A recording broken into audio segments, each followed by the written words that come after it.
The Index for Inclusion was created some years ago by Mel Ainscow and Tony Booth in the United Kingdom and provided free to every school in the UK.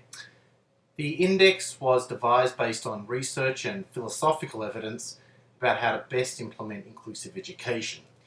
The index is intended, or was intended, to be used at the school level and was found to be extremely useful in the UK. The Index for Inclusion is not a quantitative measurement instrument for comparing one school with another. That was never its intended purpose, and indeed it is probably not a good instrument for that purpose. Instead, the Index for Inclusion is a tool that individual schools can use to help them reflect on their own practice and to identify areas in which they can improve. It is a set of indicators pertaining to what represents good inclusion. This is the sense in which the index is most useful.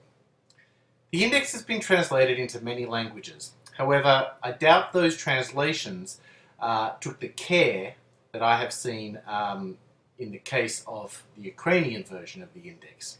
In Ukraine, you did not merely translate the index, but rather you adapted it and you field tested it, and that was to ensure that it is relevant and useful in the Ukrainian context.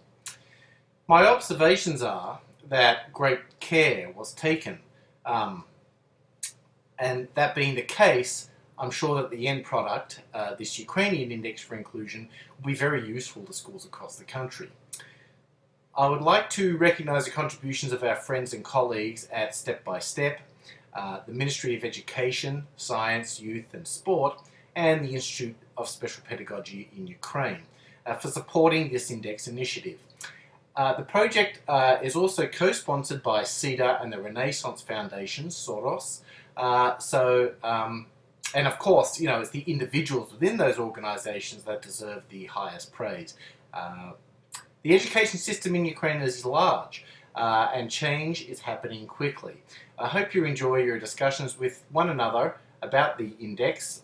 You are the leaders of inclusive education in Ukraine, and when it succeeds, it will be largely due to your efforts. Thank you, and I look forward to seeing you all soon.